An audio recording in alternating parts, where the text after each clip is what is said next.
বাংলাদেশ ছোট রাষ্ট্র হওয়া সত্ত্বেও পৃথিবীর সকল রাষ্ট্র থেকে চিকিৎসা নিতে বাংলাদেশে আসবে একসময় ইনশাআল্লাহ। ক্রিটিক্যাল রোগীরা আমাদের দেশে স্বাচ্ছন্দ্য বোধ করবে সেবা নিতে, এবং আমরাও প্রাউড ফিল করবো এবং আমাদেরকে সব সারা পৃথিবীকে আপন করে দেবো যে পৃথিবীর সকল মানুষেরা আসো, আমরা কাউকে কোনো ধরনের ইনজাস্টিস করবো না। চিকিৎসা শিল্পে চিকিৎসার জায়গায় আমাদের অনেক বেশি আমাদের পিছিয়ে থাকা এখন পর্যন্ত, আমাদের এখনো আশপাশের রাষ্ট্রের দিকে তাকাইতে হয় ক্রিটিক্যাল মুহূর্তে।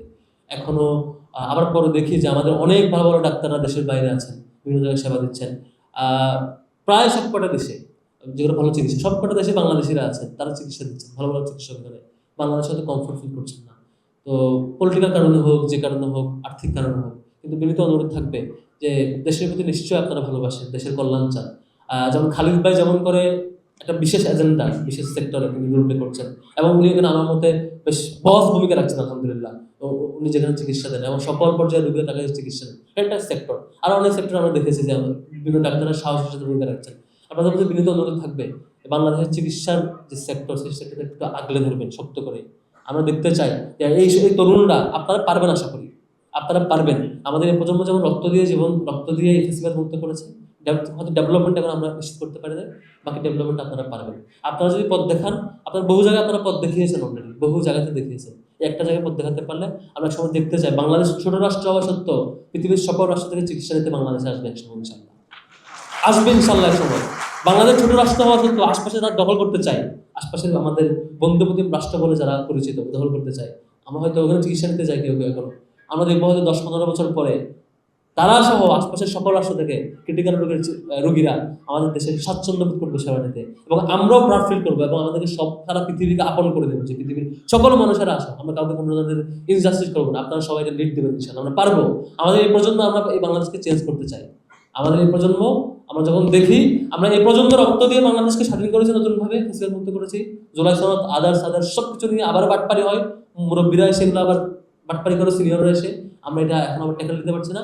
আমরা দ্বিতীয়বারের মতো হয়তো আবার শপথ নিতে হয় যে আমরা আবারও সময় লাগতে পারি, কিন্তু আমরা একটা কমিটমেন্ট নিতে পারি যে যে ফিল্ডে রেডি হবো, যে ফিল্ডে রেডি হতে চাই, সেই ফিল্ডে আমরা ভালো ভূমিকা রাখবো ইনশাআল্লাহ, আমরা পারবো।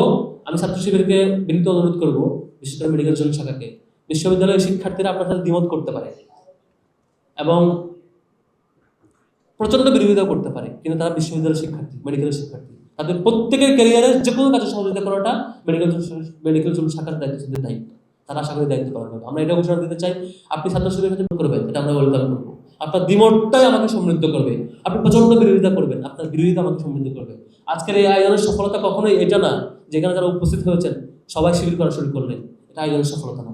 এটা সফলতা তখন যখন আপনারা শিবিরের ভুলগুলো ধরাই দেবেন সাহসের সাথে, তখন আজকে আয়োজন সফল হবে।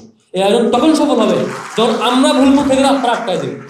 এই আয়োজন তখন সফল হবে যখন আমরা ভুল পথে পরিচালিত হলে, আমরা ভুল কিছু করলে, আমরা বাজে পথে গেলে, আমরা মিসগাইডেড হলে আপনারা থামাই দেবেন। ভাই আপনাদের কাছে আশা করি না, আপনারা এই পথে আসুন, আপনারা আটকায় দিবেন, থামাই দিবেন, সমালোচনা করবেন, সুপথে পরিচালনা করার জন্য আপনারা সহযোগী হিসেবে থাকবেন। আর দ্বিতীয়ত, সামওয়ান যদি দেশের ক্ষতি করে, প্রতিষ্ঠানের ক্ষতি করে, তখন আপনারা লিড দেবেন, ছাত্র শিবির আপনাদের সাথে হয়ে যাবে ইনশাআল্লাহ। আমরা এটা বলবো না যে আমরা লিড দেবো, আপনার সাথে আসবেন। আমরা বিশ্বাস করতে চাই আপনারা যারা দ্বিমত করছেন আমাদের সাথে, তারা লিড দেবেন।